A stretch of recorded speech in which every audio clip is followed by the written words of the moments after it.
高市早苗近期内对中国发言不逊所产生的一个结果，是构成了这一次1005项的这种军事以及民用上的产品的制裁。那大家就会想到问说，那会搞到什么时候？毛宁就说话了，日本要去军事化，日本不达到去军事化的目标，这个不会停的。就是说日本一个战败国就没有资格拥有任何的军事化，不要说是自卫了啊，就是拥有任何的什么导弹啊什么，通通都不行。日本如果去军事化的话，那么才可以停下来啊。如果日本一旦不去军事化，那就要像俄罗斯教训乌克兰去军事化一样的展开特别军事行动。接下来持续来关心到是大陆很出招了，这一回斩断的是一共我们要来看到细节项目了，1005项的。日本的军民两用的物资，经济上面也会另外出拳。刚刚讲的1005项，这个是包含在军民两用的这些军事物资。那另外一方面，我们等一下也会来看到，在经济上面的重拳，包括在观光跟消费面，也会来一起做关注。赶快来看今天3个火线话题，我们请来宾帮我们特别做解答的。这一次最新的消息是中国大陆针对日本的军工、高科技产业的出口开始有了非常多的限制，而且迹象已经完全出来了。来看，包括了稀土，包括了关键的金属和高阶电子等等。那日本的军工升级，还有陆马，这是第一题，我们会来特别做关注。第二件事情来看到是，因为日本政府一直要修改它的安保3法，尤其呢针对有关于核选项，现在也重新被提出来了，所以中国大陆就祭出了这么多的制裁。日本真的能挡住北京这一波的施压吗？最后来看到，在包括了经贸上，也因为中国的这个制裁而导致日本的经贸降温，观光急动。我们现在来看到的是大陆的组合拳能够打到日本的7寸了吗？今天就这些议题会一起的来做关注。赶快来看到是今年的最新消息，2026年的第1号公告，加强对日本的军民两用的这些物资来做出口管制，有哪一些呢？赶快来实际看到细节。稀土还包括了加锗替阴、高阶电子感测器跟雷射，还有呢，甚至到了航空的航太推进材料都在名单当中。还另外看到的还有核材料、化学制品跟微生物、导航、船舶等等的制品，这制裁的项目非常的多，等于直接掐住了日本军工跟高科技升级的血管。怎么看中国这次出手是针对于高市要修订安保3法，因为它踩到了这条红线吗？这一波会不会比当初2010年钓鱼岛事件停工稀土还要对日本来说更伤？委员怎么看？对，我想当然这次的出手，最重要的导火线还是因为这个高市的发言哦，介入了中国大陆所谓的内政的问题的红线嘛哦，他对台湾问题做出了过度的发言。但是当然啦，就是说中国大陆为什么这一次出手这么重哦？那么最主要的原因也是在于说那个是高市啊。各位知道，在日本的右翼的势力是台湾台独最重要的幕后支持者。就我过去从政这10几年，台湾的这些独派的政治人物，他们很多的资金跟资源都是来自于日本的右翼势力，像我们最早以前讲到的那个什么金美玲啊，这是很好的代表嘛。所以日本右翼的政客跟台湾的台独势力是绑在一起的。但是过去日本右翼的这些政客还会遮掩一下，就是虽然他暗中支持，他表面上不会讲得这么大声，不会敲锣打鼓。但是现在显然从安倍开始，一直走到了高市哦，右翼势力现在把支持台独哦这件事情逐渐台面化了。不但是台面化哦，还有逐渐扩张跟渲染的这样的效果出现了，就好像今天台湾来了一个莫名其妙的日本的国会议员跑来这边抗中保台，你知道我看到那个国会议员，我都懒得记他的名字，我都快要笑死了，干你什么事啊？你跑来这里抗中保台，你拿我们台湾当你的舞台，然后来大肆的骂了北京政府一下，然后你就拍拍屁股就走了，那你跟裴洛西有什么两样？你跑来我们这边演戏，最后吃苦的是我们，被报复的又是我们。日本的现在的政治人物都在玩这一招，所以对北京政府来讲，他借着高市这件事情，他其实不是要打高市一巴掌而已，他是要狠狠的重打日本的右翼势力，要让他们知道说，你们必须要知所进退哦，你们不要以为这件事情上你们可以任意的踩红线，那你更不要提到日本准备要修安保这个三文件了，这就完全就是日本军国主义重新复辟了。我刚才讲过，谁知道今天的日本会不会变成24世纪大战的日本？你知道去年你看美国的时候，你会认为美国今天会变成加勒比海的海盗吗？谁会想到这件事？对，当时川普刚当选的时候，你会想到川普要派兵去抢格陵兰吗？你都没有想到吧？那你都没有想到了，那大家当然会想说，我现在把日本放宽了，谁知道日本会不会食髓知味？接下来24世纪的故事又重新上演了呢？所以其实对整个印太地区、对亚洲，为什么韩国会有这么强烈的感受？因为韩国也是深受其害啊，所以你很显然的看得出来，对日本来，对北京来说，他这次吃了秤砣铁了心了。你说这些东西会不会对他造成影响？当然会，稀土的影响就已经很大了。日本的汽车工业不需要稀土吗？那你还不要讲日本的这个军工产业要不要稀土了。所以他这次很精准的把军民两用限制了1005项，他特别强调军民两用，原因是什么？这他又师出有名的正当性了，因为他还是牢牢的绑住了军国主义这件事，就是只要跟你军国主义复辟有关的，我都把你卡住了。那么他的大旗就是在这个声讨日本的时候，他高举的这个大旗是对抗日本军国主义所以在这个大旗上，其实他是站在道德和政治的制高点上的那你说？全球现在进入了这个精密的分工时代，所以任何一个小的零件都可能卡住一个大的企业所以大家不要以为说有日本的科技这么发达，中国大陆能卡它什么？别傻了，日本很多的这个基本的零件都是来自于中国大陆的。你不要讲别人，你光讲安氏半导体事件就好了。安氏的半导体有多了不起吗？它是成熟制成晶片的。可是当欧洲的车企没有安氏半导体的晶片的时候，就不要造车了。所以这是同样的问题啊，就今天日本能不能够经得起中国大陆一波又一波的限制或者是封锁，我认为当然很困难。所以其实中国大陆这次目标很明显了，日本不屈服，他们不会收手了。对，好，所以我们刚委员帮我们特别提到了嘛，这个中国大陆对日本的制裁1005项，那特别委员也提到了，不管是稀土或者是零件，对于日本的冲击是非常大的，汽车啊、军用武器全部都需要用到这些东西。干哥又怎么看？这对日本来说是不可承受之痛吗？好，我跟你讲你来看看那个安保3法那个安保3法的内容是什么？第一个，增加防卫预算增加防卫预算其实很容易对不对？但是第二个，修改无核3原则，修改无核3原则是什么意思？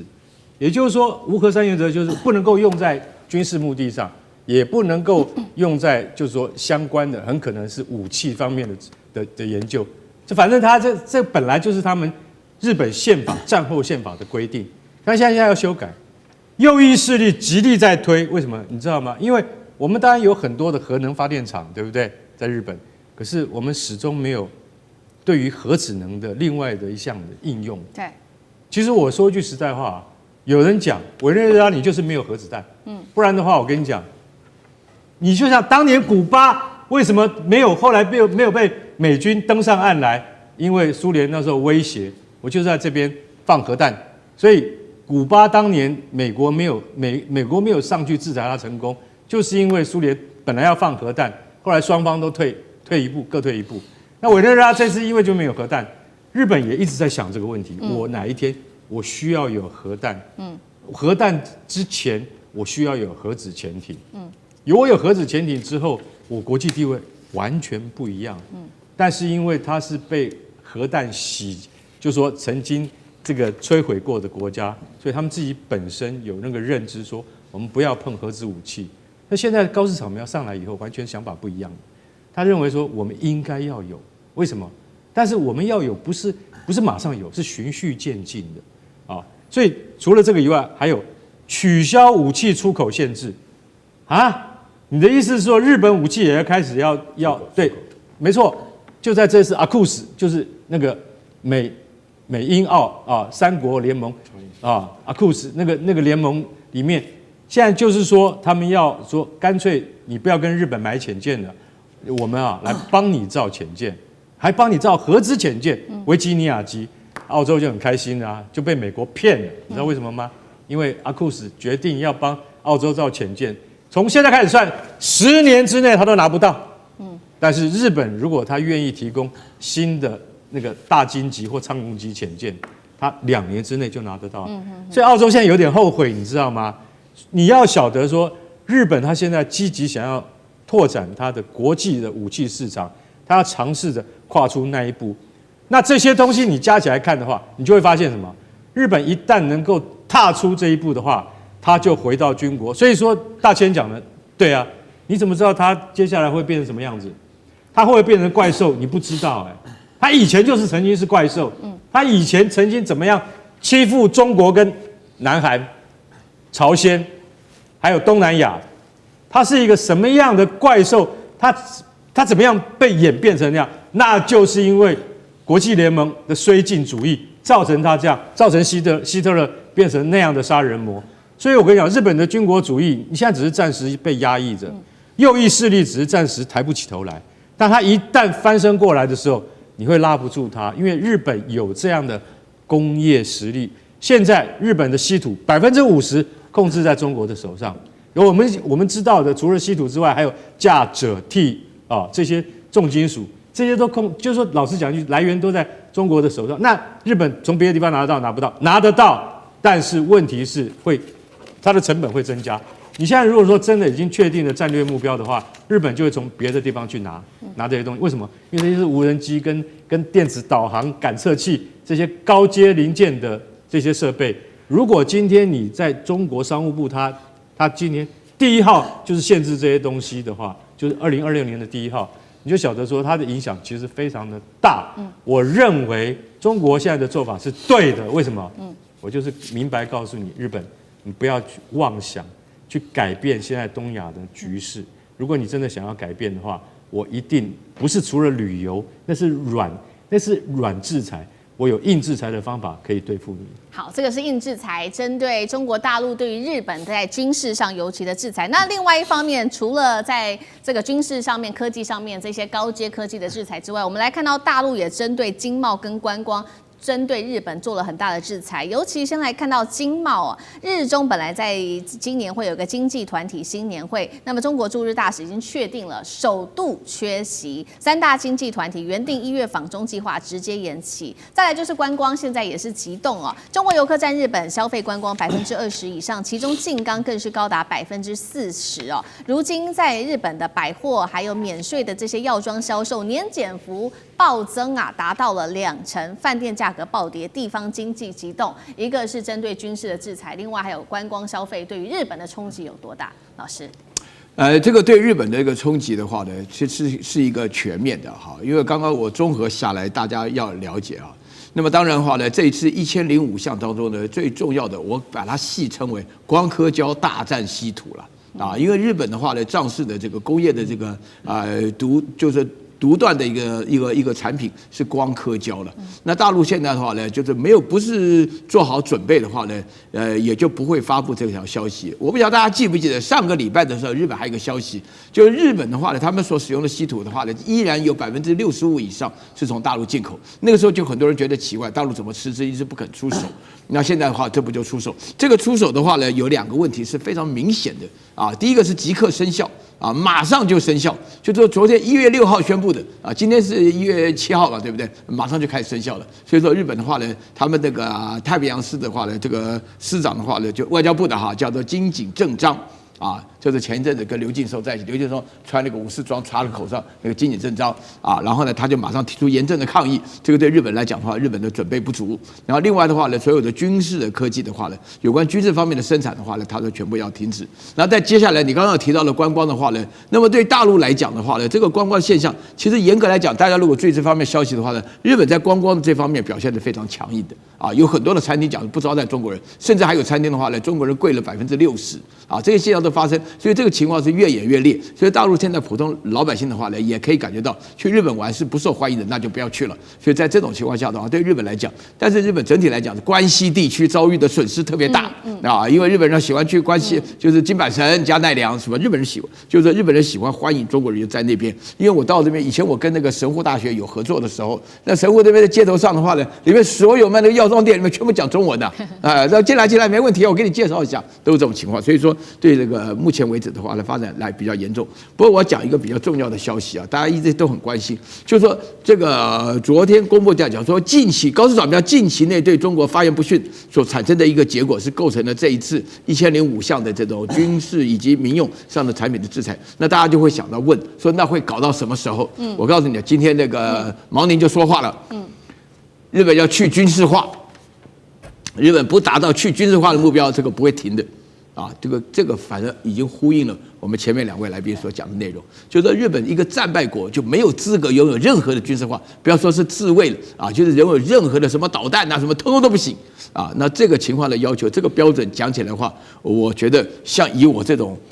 这个热血分子的这种身份来讲，那差不多日本如果去军事化的话，那么才可以停下来啊。如果日本一旦不去军事化，那就要像俄罗斯教训乌克兰去军事化一样的展开特别军事行动啊。那我蛮期待的。好，我们现在要持续关心到是中日关系急冻，也导致现在日本的观光产业急冻，甚至被解读是否会崩盘呢？怎么回事？今天3个火线话题，我们请来宾帮我们做解答。首先看到日本的观光业现在急冻啊，只是因为高市早苗他当时的一句话，所以我们现在看到最新消息，46条往返中日之间的航线直接归零，政治真的会一刀砍掉观光的命脉吗？第二件事情，我们来看到，在大陆旅客一撤出之后，在京都啊，它的这个旅馆的房价直接暴跌，幅度高达了60%，业者叫苦连天呐。包括这个道顿崛餐厅这边的营收，那一条街上本来有非常多的旅客，现在也直接崩跌了40%的营收。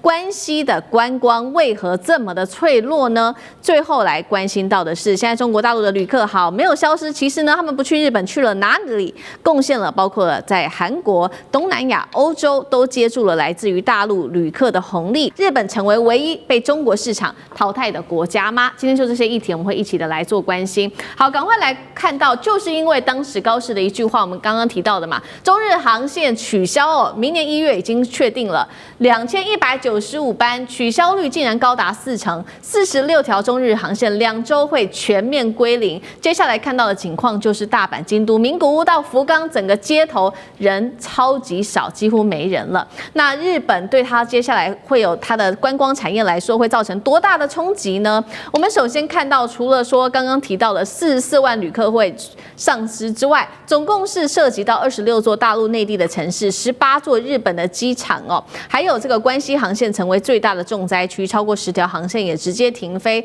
住宿刚刚讲的这个旅馆啊，京都的房价平均1晚是7000日元，现在暴跌将近60%，只剩下3000日元，还出现只要新台币300元你就可以入住京都的饭店，极端案例，太便宜了吧？那大饭店现在失去大陆旅客，也带头砍价，小饭店怎么办呢？只好就是赔钱了。私人旅馆超过1000人也都开始做取消预定了，消费也直接降级，包括了这个帝王蟹进货量直接砍半啊，药妆百货伴手礼没有人在爆买，没有人潮了。清水寺还有这些知名的景点全面降温，人流扩散，人流退散。我们现在要看到的是大阪的这一位教授，他直接指出了，你再这样子搞下去啊，大陆的旅客已经明显下滑了，我们的零售、我们的住宿，全部在关西的这一些旅客会全面受挫，所以要特别来请教苑老师的一句政治的失言，会导致日本观光直接崩跌吗？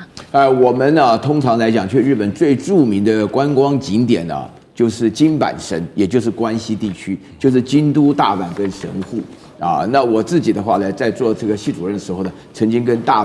跟神户大学有密切联系我们每3年轮流去一趟，来来回回，还包含韩国的一个大学，所以我情况非常了解。因为观光客，尤其是大陆呢，喜欢看日本的京都啦，都市的看大阪啦，然后吃东西啦，看神户啊、京阪神，以及连带的附近的地区啊，到奈良看路啦，到什么这些地方的话呢，现在我要讲出3个重点，让大家可以充分的了解到，真的要把这个讯息带到台湾。首先，第一个，在大陆那边没有一个人敢对，或是说愿意，或是说是这个主动的，能够对于高市早苗有任何一句好话，中日之间的争议跟冲突是一定会下去的。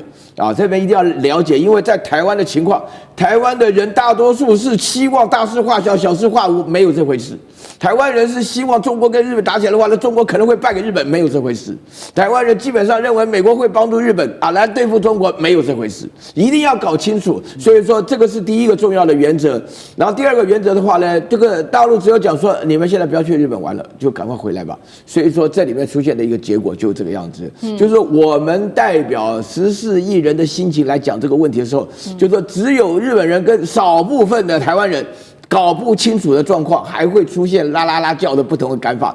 不同的看法的结果就是自己要面对这种情况，因为日本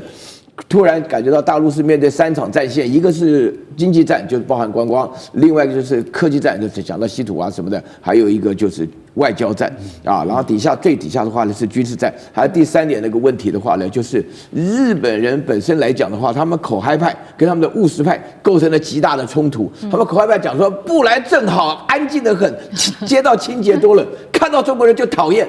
基本上就流露出来，这个情况只会越来越严重。所以大家心里要了解，那谁最清楚呢？台湾人最清楚啊。台湾人基本上是用日本人的眼光来看中国人呐、这最清楚。所以你在这种情况下，我在这边大声的呼吁大家一定要注意，我敢在这边预言，这个冲突不会简单结束的。然后一开始我就预言，很多人讲说啊，大事化小，小事化无，我说不可能，我就不干，我就不会答应啊。像我本身我不答应的话呢，也代表很多人不会答应。所以我自己的话呢，最近去了一趟大陆，他们发觉在大陆本身来讲，一般老百姓都没有任何意见，完全听政府的，政府的结果就这样子。哎，46个航班，对，完全取消。对，这个11月7号到现在搞成这个样子，这个基本上跟快断交一样了。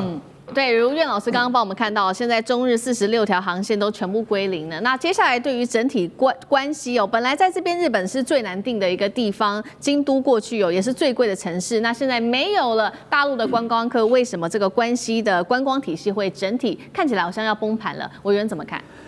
对，其实如果大家仔细研究一下日本观光业最主要的2个这个来源的市场排名第1名是中国大陆，排名第2名是台湾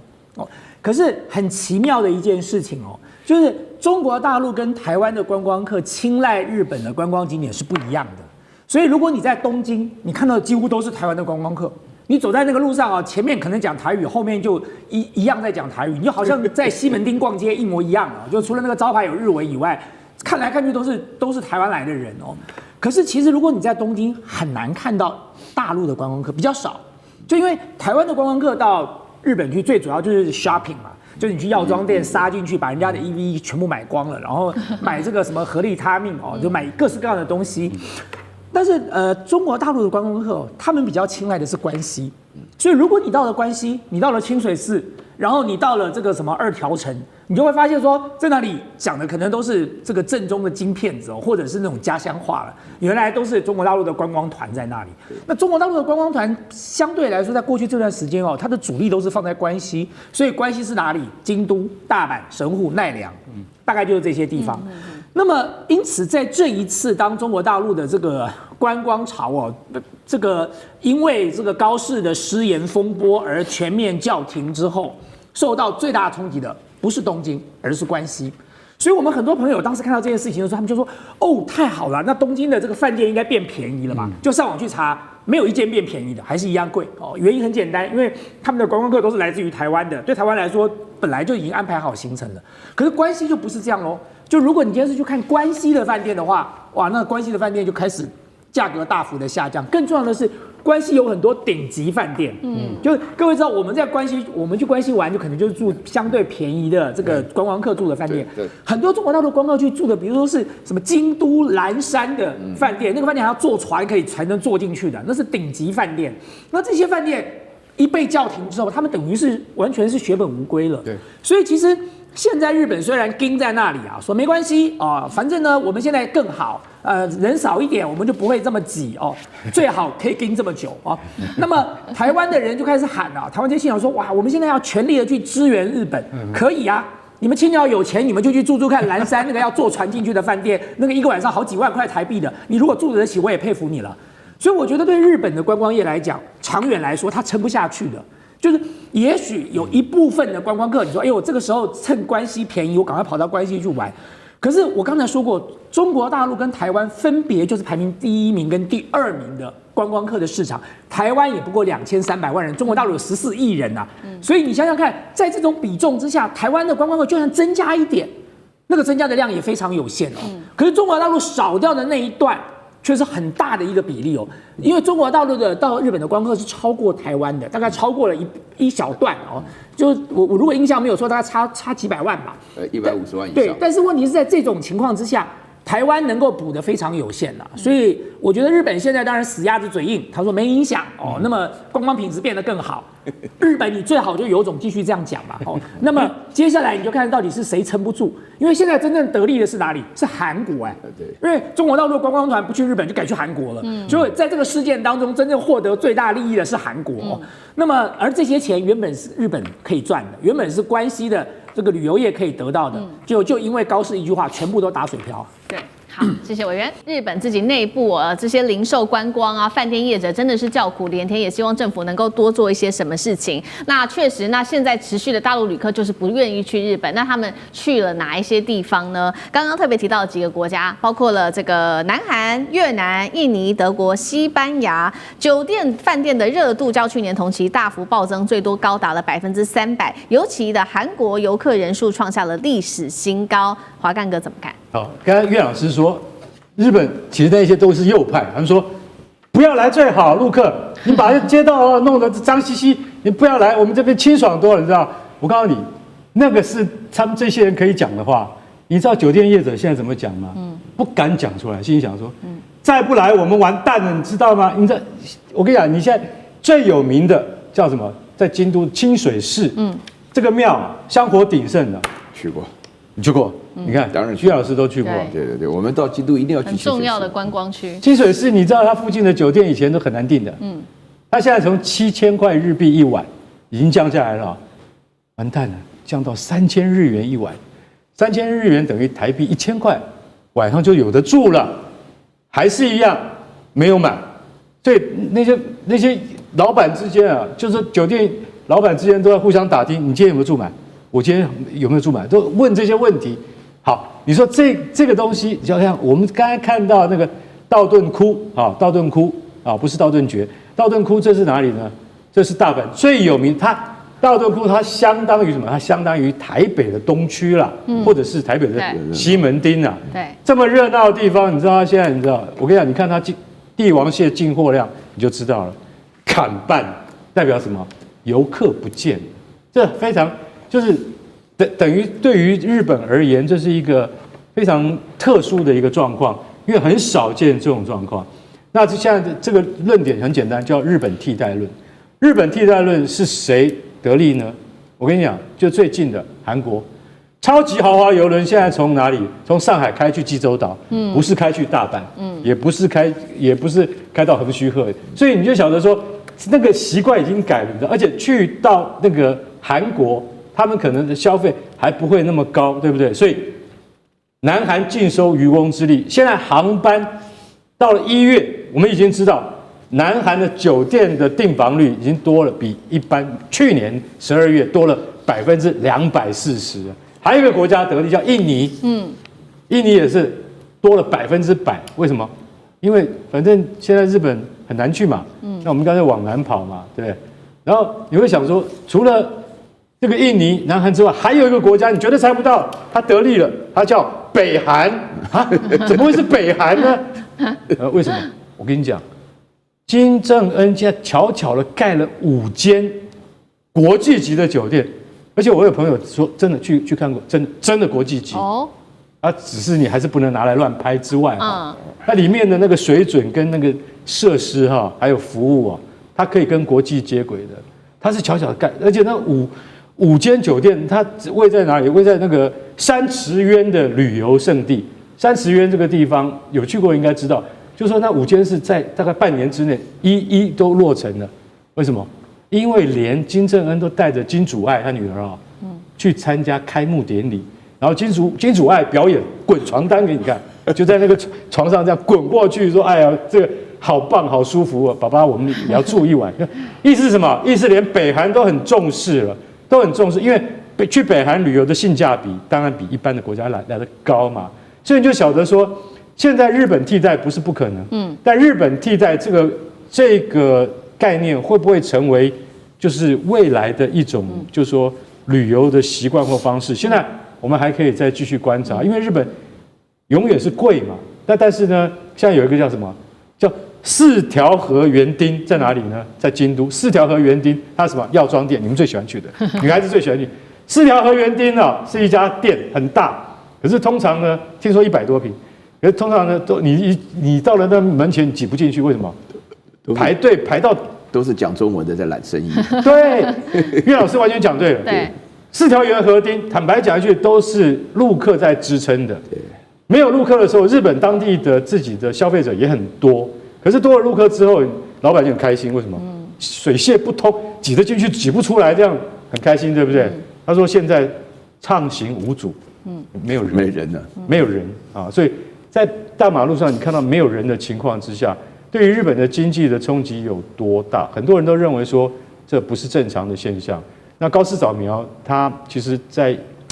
一部分的那个外交政策上面，他应该到了时机的时候，应该必须要改弦易辙，不然的话，大陆的报复手段还有很多。好，环球大战线的讨论焦点，我们现在把局势来看到东亚。日本跟中国大陆现在这个矛盾还在持续，两国之间的航班已经取消达到40%了。那么中国接下来的杀手锏会拿出连美国都招架不住的稀土王牌来限制日本吗？我们来看个数据啊。中国海关呢有统计，在11月大陆的稀土磁铁的出口量是成长13%的，已经接近7000万吨的水准。但是对日本的出口呢，还大幅增加高达305吨，这比10月又增加了35%，所以货是继续卖的。而且11月7号，当日本首相高市早苗抛出了“台湾有事就是日本有事”这样的说法，然后引发了中国大陆非常大的反弹之后呢，我们看到这个中国限制了旅游，限制了水产，但是重要的稀土还是继续卖。那日本这边他也知道这个稀土是未来的方向，也不能受限于人所以他们近期也宣布要开采在这个深海的一个稀土，甚至跟中亚国家来合作。那目前中国对日本的稀土供应策略呢，是养套杀吗？还是说，虽然高市早苗说了一些让习主席不是很开心的话，但是还没有到要打稀土这张牌来制裁的程度？想先问一下赖老师你的看法。稀土是这样的哈，因为你开采稀土提炼，最后你还是要来卖的嘛，不然你就没有必要去开采去提炼它嘛啊，因为开采要成本，需要钱，提炼它会需要成本，会需要钱，而且呢，它还需要很多的技术，需要很多的设备，你最终还是要把它卖掉来赚钱，你才能够继续让它生生不息、永续经营。但是问题是，如果有一些国家，它对于你做一些科技上的限制跟禁止的时候，你当然也要拿出一些东西来反制。那你就看说哪一些东西它没有，刚好稀土就是你这些美国等相关的国家它所没有的，或是缺少的，那当然就可以用这个来控制、限制它。其他的国家一样可以供应。但是问题就在于，美国也都知道，日本也知道，日本10几年前的时候，它就被这个中国大陆禁止限制过稀土，因为他当时也要用半导体来遏制中国的发展。那中国大陆就说好了，你半导体原料那限制我，那我稀土我就不给你了。那也造成了日本当时产业界的一阵恐慌。10年前日本就已经说要去挖这个深水的泥土了。10年前已经投资了，搞了10年了。那为什么没有成功？非但没有减少依赖，反而更加深依赖。这原因很简单，南鸟岛或者是最早他们说在冲之鸟礁那边有发现有稀土，可是问题在深水海域中，你的开采起来的时候，你开采的设备，你开采的数量，还有你的整个成本，到最后你在提炼它的时候，那问题就来自于精加工，你还是没有这个能力。那你要具备有精加工的能力，就是精炼的能力了。你基本上你还是需要有学校，要有大学的教授，有研究生，有这些科系的学生来帮助你，然后你还要再做设备，所以这些都需要很多的钱，需要很长的力量的投资。那问题就在于，当你在做的时候，中国大陆已经是非常有效率的了，非常有效率，而且本身是非常好的稀土矿。因为大陆都是在最好的稀土矿这边来去开采稀土，所以它的提炼、它的开采提炼到这个最后做成精炼的时候，它已经是一条龙的一种方式，所以它成本已经可以控制到非常好的一个程度。那你日本，你的成本呢？你的成本很高，你的成本很高，你的价格就非常的高。你价格很高，我们的问题就来了。第一个，你是国营企业还是民营企业？如果是国营企业，可以政府来贴钱。对。可是如果你是民营企业呢？那问题就在于为什么我们会说美国跟欧洲跟日本，你打死我也不相信你做得出来，因为你一定是民营企业。为什么？美国这样的一个资本主义国家没有国营企业，它一定是民营企业。好，那你民营企业，如果你用政府的补贴，我可以告你，可以到 WTO 告你。也就是说，补贴的企业它要受制裁的，补贴的国家它要受制裁的，所以我就有个筹码来去制裁你了。所以补贴本身会被制裁。第二个就是你开采出来以后，你的数量自己国内能不能满足你的这个经济效益？是。那你国内的数量不够，因为中国大陆是卖到全世界。那我如果美国或者我日本，我自己开采出来，我只卖到我自己的国内，那这个市场太小，它要卖到海外去。可是问题是你卖到海外去没有这个竞争力，那你卖国内，你的企业它的价格这么的高，那我国内的买家，我可以从中国大陆买便宜的，我为什么要买你贵的？那目前美国他们的主张是说，那我就做一个最低价位的定价。说你不能够买于最低价位，可是我如果是买家，我为什么要听政府的？我为什么要买贵的稀土？我不买中国大陆便宜又好的稀土？所以这个部分里面，你是不是政府又要补贴它？一补贴可不可以告？可以告。然后如果你禁止中国大陆的稀土进来，那基本上来讲还是可以再告你。为什么？歧视性的贸易行为。所以你会发现到最后，为什么美国早就知道它缺稀土，澳大利亚也都知道，全世界都知道，就是做不起来。都做不起来，就是因为它有我讲的这些限制，所以它永远做不起来。日本也别想，我个人是认为大陆现在的态度就是说，看你日本嚣张到什么时候，什么时候使出杀手锏，那就是你日本啊，因为要用就要用到最大的力道。所以我个人认为，大陆现在事实上是在慢慢的养到可以的时候就用出来，就直接出牌了。好，那么日本还有另外一个引爆的点，就是这个永和论哦，因为高市首相以俄乌战争为例呢，他积极推动这个安保3文件的修改计划，就是希望让无核3这个原则里头要删除其中不引进核武器的规定啊。这么一来会有哪一些变化呢？就是日本可以在国内部署美军的战术核武器，还有核武潜舰等等了。那这样子的军事假想敌是谁？相信就不言而喻嘛，一定是剑指中国大陆了嘛。对此，那的外交部发言人林健，他当然就要出面来批评啊，说日本这样是破坏区域和平，然后中方是要坚决防止日本的军国主义啊，叫死灰复燃，不让你做这个核武，你还要想去改原则，这当然是不可以的问题。好，现在高市首相想改这个安保3文件，问题是这有这么容易吗？而且背后的老大美国他会允许吗？将军？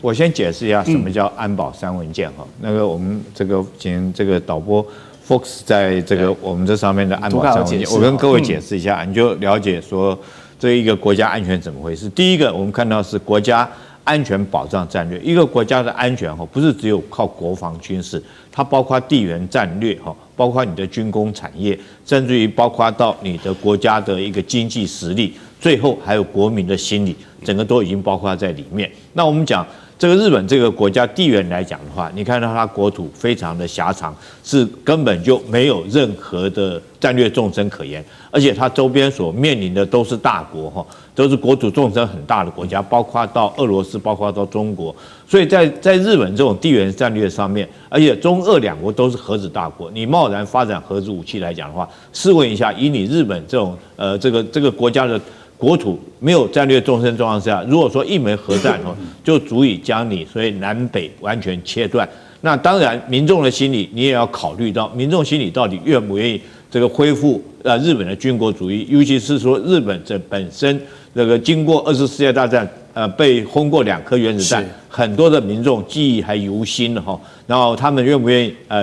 要用发展核武来嚇阻自己国家被核武打击，这是国家安全保障战略。第二个，我们讲到是国家防卫战略。国家安全防卫战略是支持国家安全战略，但是国家安全保障战略却是指导国家防卫战略。简单的讲，就是国家的国防政策要采取什么样国防政策？你到底要采取攻势的国防政策，还是要采取守势的国防政策，还是要采取恢复你日本自己本身以前的自卫队的和平宪法的宪章，还是要恢复成一个军国主义，恢复所谓他们自己所谓的一个正常国家建立一个正常军事武力？那依据这个，我们刚刚讲的，我认为说是就日本来讲的话，你当初因为有的这个和平宪章，采取只有一个自卫国家的能力来讲的话，不采取军国主义的政策，所以才能够确保你2次世界战后80年的和平没有经过战乱，而且你可以将国家很多的这个原来用在军队的资源来讲发展到你的经济上面，其实对你国家来讲是反而有利的。那最后一个我们看到防卫力整备，也就是依据你的防卫战略，如果说是你攻势的战略来讲的话，当然你就要买攻势的武器，包括你是不是要买核子武器，或者是说这个核子攻击潜舰啊，或者是长程的攻击导弹。那你如果说是恢复你自己军国这个和平宪章来讲的话，当然你的武器只是限缩在你自卫能力的武器就可以。那大家去评估一下，如果说是你纯粹只是自保，当然你的费用会比较低。那我相信，不管是中国或者是俄羅斯这几个核武大国，他们来讲，他们是不会用核子武器攻击你的，因为这几个永和国家来讲的话，他们都有一个说法，都有一个限制使用核武的条约，就是说我不会用我的核子武器去攻击这个没有核武的国家。是。那如果说你日本不发展核武来讲的话，当然这几个国家不会用核子武器去攻击你。那我觉得日本自己最好要评估一下你的地缘战略，你就在这个地方，你搬不走，你国土是这么狭小，那你承受不起一次的核子武器攻击。我想说，2次世界大战已经证明了，福岛的核灾变也已经证明了，你承受不了核子武器的攻击，那你为什么还要硬要往核武方向去走，硬要往军国方向去走？我觉得美国应该看得很清楚。那美国我这个高市早苗，我建议你赶快及时回头，因为你的国家承受不了这个所谓的核子的1次5次攻击，对你来讲的话，会将你会遭受到灭国之灾。了解。好，根据美国五角大厦有一个最新的军力报告，现在产成了中共解放军已经具备对美国本土这样直接长程打击的安全威胁能力了。那么尤其是中共解放军的核武库存是突破1000枚的，并指出呢，中国目前的军事焦点毫无疑问是放在了第一岛链，而且随着北京持续的变得强大，解放军的成长要打造可以在全球投射能力的军队这其实跟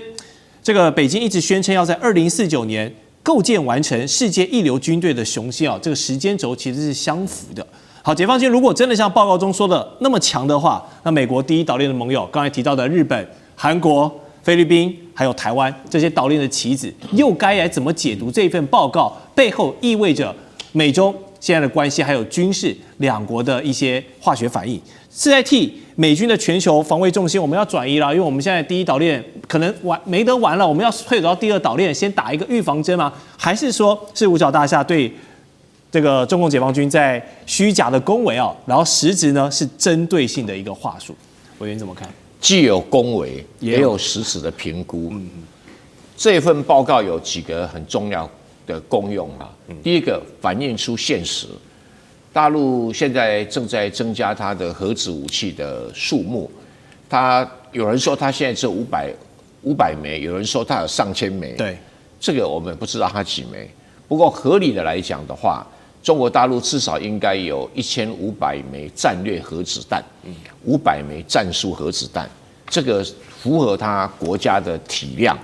因为你美国有多少？有5000颗啊。当然，美国的战术核子弹比较少，听说只在100颗。可是俄罗斯呢，有6000多颗，有1000多颗战术核子武器那中国拿个2000多颗并不为过。当然，比较晚奏的核子武器的技术会比较成熟。是。但不管如何，中国有这么多的核子武器是理所当然的事情而且它又是2次大战的胜利国，又是五常连那个英国、那个法国都有几百颗了那中国如果像过去一样那么保守，也是100-200颗，我是觉得不符合它的国防的需要。那另外一个就是说，这份报告呢，那么把这个中国大陆的能量也夸大了一点，目的何在？就是要跟美国国会要预算嘛。你如果不把解放军形容得很强，而且说你看看2049年所以你要多给我预算了，所以这基本上是维护他军事预算不被美国国会给删减的一个很好的方法然后第3点他除了说要国防预算以外，更重要的是什么？他要武装日本跟台湾。他讲说我第一岛链不够啦，所以就用这个理由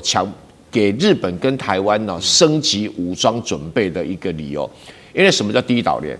那个韩国是第一岛链嘛？韩国自己还不认为啊，韩国说我只关心北韩，其他一概不关心啊，不关心中国大陆。那谁关心中国大陆的军事成长？就是日本、台湾啊。那菲律宾啊，他有关系没关系都没什么差别啊。反正就是你美国给什么我要什么，没有什么我就算了，对不对？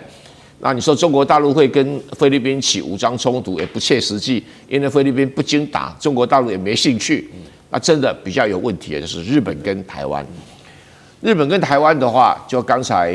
这个丽将军就有提到了哈，这个日本的这些再武装啊，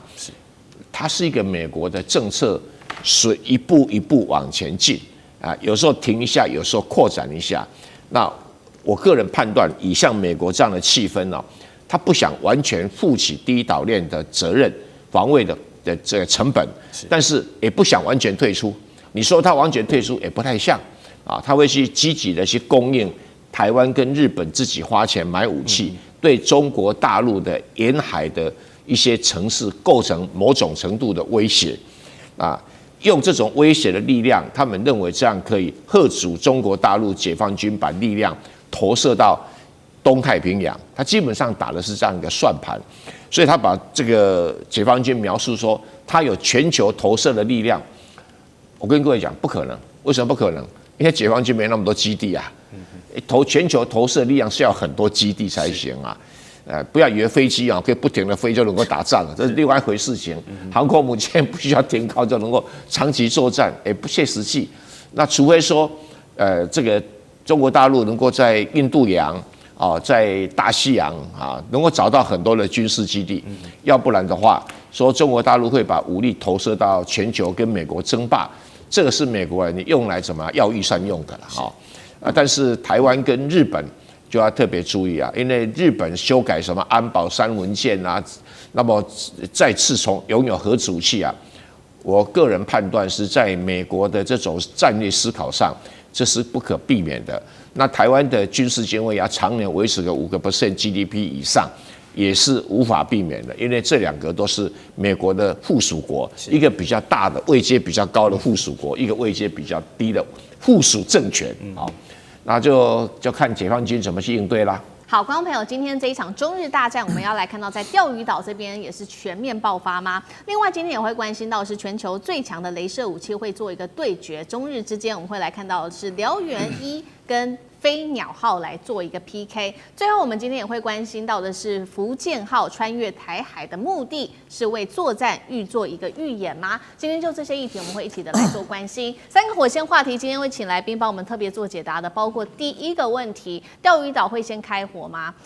大陆的海警已经30天了，巡航钓鱼台是警告日本，还是准备接管，随时会做开火呢？第二个问题，我们会来关心到的是武器面，在雷射武器到底是谁比较强？日本它的飞鸟号对上中国大陆的燎原1，算是一场军备的竞赛吗？还是已经被全面碾压了呢？最后我们会来关心到的是福建号，它的航行方向是穿越台海，这个目的为何？是在为下一场战争预做铺路吗？今天就这些议题，我们都会一起的来做关心。赶快来看到中日关系现在逼近一场比较极度危险的红线。我们来看到的是最新的情资显示，大陆的海警连续30天了，都在钓鱼岛的海域这边做一个常态性的巡航，不只是单纯的一个巡逻而已，宣告的是常态化、军事化、长期控制正在进行当中。现在也有学者特别就这样子的一个现象做了一个分析，他认为说中日关系如果持续的恶化，接下来的军事摩擦第一枪，他认为发生的地点就会是在钓鱼岛。3个原因，为什么钓鱼岛容易发生冲突？第一个，指出中日台目前都主张拥有钓鱼岛的一个主权，所以呢，主权争议清楚，他国也会极难的介入。第二点是钓鱼岛台的位置，它离日本本土又比中国大陆还要更远，日方长期的巡航执法的难度确实看起来是比较高的。最后，是关于美日安保了，它存在一个灰色地带。川普到现在都没有亲口承诺安保会涵盖在钓鱼岛的位置上面。不过也有学者他认为说，目前川普着重在跟大陆做交易，他不会在中国的核心利益上面跟中国大陆发生冲突。更不会为了一个所谓的礁石跟习近平交恶，所以节目一开始特别请教委员怎么看这个钓鱼岛是为何目前被视为是中日最有可能发生冲突的第一战场？中国大陆的海巡已经连续巡航30天，在这附近向日本要释放什么样的讯号？对，我想我们在先前评论这件事情的时候，我们就提过了哦，就是很显然的。北京政府从头到尾都没有打算让这件事情善了哦。也就是说，从高市当时的失言风波之后，你就会看到北京政府对内跟对外哦，几乎已经是展开全面的大内宣跟大外宣，然后炮火就直接指向高市啊，而且完全没有任何停歇的状况哦。就是我才刚从上海回来。就除了前2天这个新闻都在报黎智英被这个判有罪的新闻以外，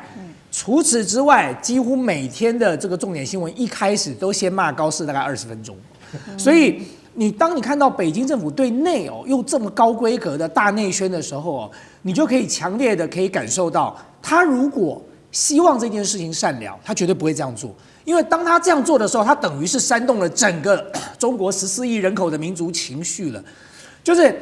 如果曾经去过这个大陆或者常去大陆的朋友哈，就可以了解说，我说过嘛，你在大陆哦，你每天晚上打开那个连续剧，它的卫视哦，大概有10几20台，全部都是抗日的，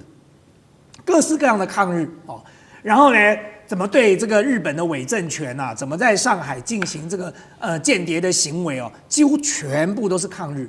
你再看看最近在这个中国大陆电影院演什么？他们前一段时间才演完731部队，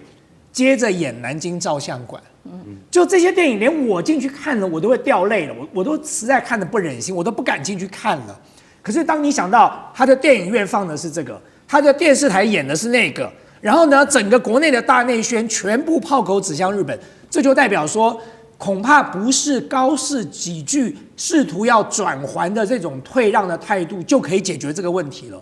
你说高市有没有试图转圜？他有，但是呢，他讲的不明确，所以呢，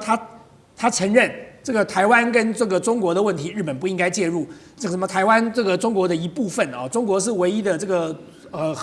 代表，这个中华人民共和国是唯一代表中国的这个合法政府，这些是高市讲的。可是尽管高市这样讲了，北京还是不买单。所以呢，除非今天日本在这个事件上愿意全面的收回哦，而且更正。那么当然，随着这个态势持续的升高，在钓鱼台海域发生冲突有没有可能？极有可能。我上次就已经讲过了，这位学者讲的跟我讲的几乎完全雷同嘛，因为这是一个主权问题，在主权问题的情况之下，没有任何一个国家可以介入主权纷争的。就你现在看到泰缅打成这个德性，你有看过哪一个国家可以介入帮泰国或帮缅甸吗？它就是一个主权纷争啊。主权纷争在全世界每个角落都有发生，但是这种小规模的冲突，其他的国家除非你也有宣告主权是这个属于你的，否则你要介入实在是太难了。那更不要提到说，如果今天中国大陆试图要给日本一个教训，而这个教训又必须师出有名，不能够背上这个侵略或者是率先攻击这样的包袱，那么钓鱼台当然就是最好的选择。好，目前我们现在看到的是来自于中方的动作，就是在钓鱼台这边连续的30天的巡航。那日本现在面对这样子的一个态势，它一方面也持续的是在升高冲突嘛，因为它现在目前是在琉球离岛，也就是日本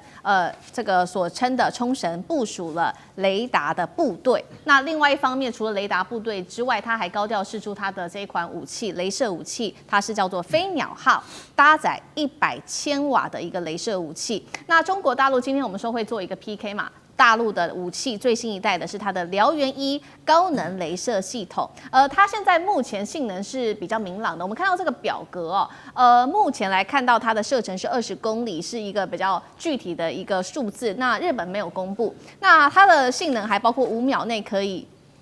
熔毁超音速的飞弹导引头。所以我们特别请将军来带我们看，日本把他的雷达跟雷射部队放在冲绳离岛，会对解放军造成什么样子的压力吗？另外2款的武器，飞鸟号跟燎原1的差距，谁还是这个海上海战规则的最强王者？将军怎么看？我们先不要讲说对空射击，我们讲水平射击好了。我想华干当过兵，一定有这个印象。我们都教兵，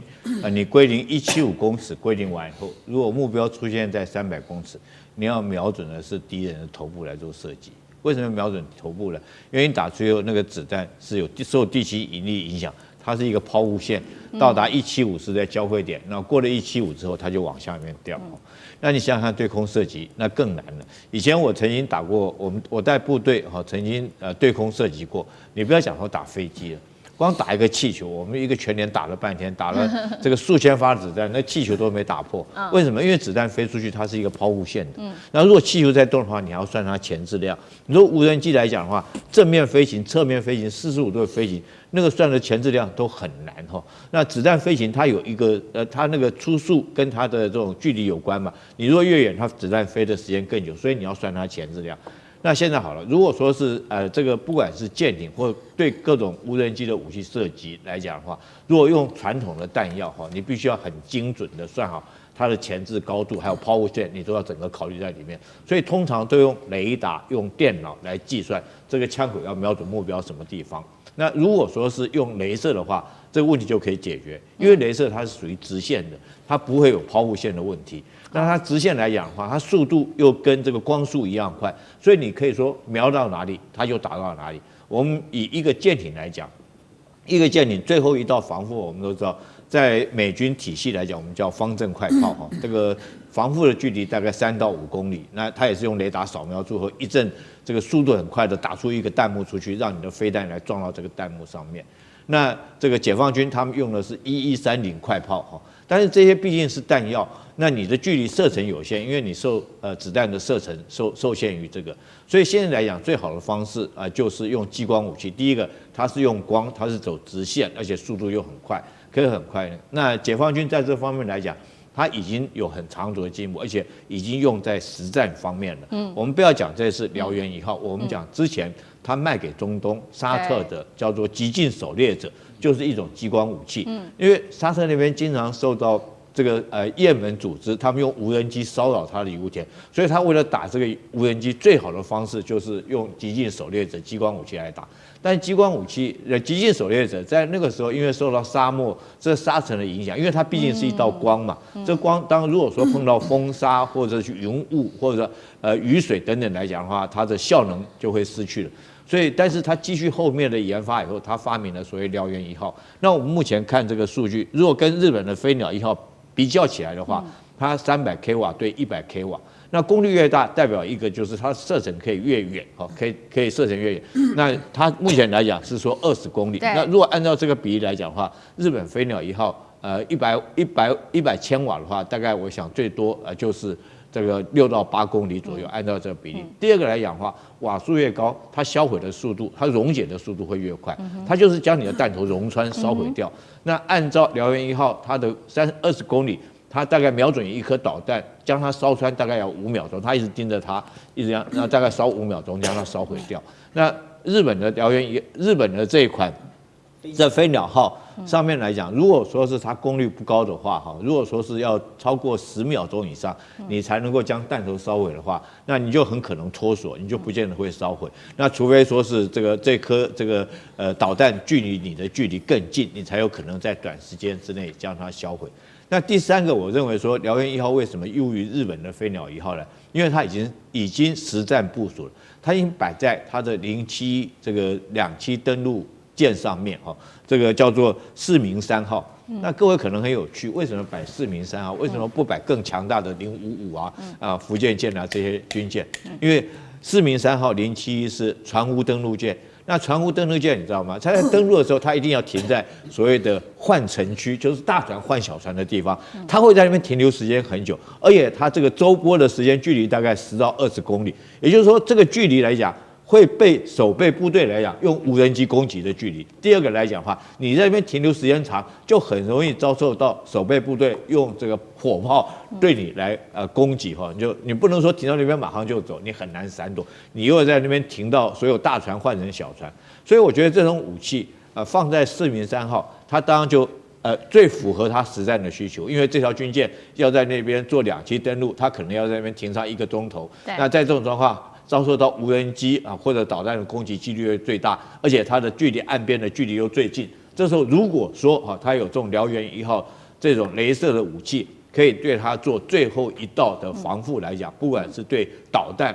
或者是说这个无人机都可以达到很好的一个防护效果。所以解放军已经实战部署了。那比起日本来讲，现在还在实验的阶段。那我觉得说是燎原1号应该是略胜这个日本的飞鸟号1筹。好，刚刚将军特别帮我们就这个中日之间的这个2款不同的雷射武器做了一个性能上面的一个比较。那另外一方面，我们持续的关注在中国大陆的航母的动作，因为最近真的是比较多。先前我们报道过，这个是辽宁号嘛，沿着日本的周边走。现在最新的进度，我们要来看到的是大陆海军巨无霸福建号。这一回呢，16号被直击了，它航经了台湾海峡。目前在这个目前的状况来看，甲板上是没有任何的舰载机的，但是外界也开始做解读，它的目的是要北返长兴岛进行缺失修正吗？但是重点也不是飞机本身，而是它这个航线本身被视为是具有在军事跟政治上面的意涵。那他们也认为这个是在实战前面的一个航线模拟的演练，是这样子吗？干哥怎么解读？国防部长我们中华民国国防部长顾立雄说，他这次回去没有带舰载机，代表是什么？代表他回到长兴岛的造船厂进行缺失改正。这种话不是一个没有，就说没有，他根本没有接触过军旅生活的人讲得出来，那是幕僚告诉他的。他知道什么叫缺失修正。如果我们没有记错的话，福建舰是第6次部署，它还在修正的阶段状态，所以那一定是国防部联参联2情报参谋总部来告诉他的，对，他才会知道，不然一般人是根本就不会知道。那好，没错，福建舰现在处在一个十字路口，什么十字路口？也就是你现在高市早苗的这些言论，代表不仅仅是钓鱼台，甚至是台海，都可能面临直接而显而易见的动员，或是危险，不管是任何情况，所以它代表着什么？它代表新一代航空母舰的电磁弹射系统以及它的舰载机的系统完备，是不是可以达到可以担负起作战任务？这是最重要的，这比什么都重要。因为我们还有2艘航空母舰，没错，但实际上你真的如果打起来的话，一定是福建舰率领。为什么？因为它是全新设计的，而且它载有歼35，歼35在前面2艘航空母舰是上不去的哦。包括辽宁号跟山东号是上不去的哦，只有福建舰能够载，所以那个叫技术验证。技术验证是在福建舰上是非常非常重要的一件事情。现在看起来好像似乎都已经完成了，所以这次没有载舰载机。那他回到长兴岛也是很正常的一件事情。可是他等到他再下一次部署，那就叫什么？那就叫正规部署，叫真的要你随时准备。正规部署的时候就是干嘛？有任何风吹草动，你就要准备你的飞机是要去打的。现在大家都是演习，现在我的歼15或歼16飞上天，跟你日本航空自卫队的对阵，即便真的开了火控雷达，那都是一种试探。可是你随时要准备，不是试探，要真打。所以福建舰它已经到了一个阶段了，它越过这个阶段之后，它只有往前冲了，没有回头路了。那你现在我想请问一下，海军现在到底有没有准备好？这就是对于整个地缘战略最重要的一个影响，是福建舰这一次回去整备之后，它下次出来的话，它就是一个焕然一新的，它就是什么？它就是武士已经准备好了他的装备，准备好随时可以接下战备任务。而那个战备任务一下达的话，不论成败，你就是一定要干嘛？去达成任务。所以福建舰这一次的这个返回母港，其实大家不要看很来来去去好像都是常态，不是常态。他下一次部署，他一定要完成战备，这是他最大的意义所在。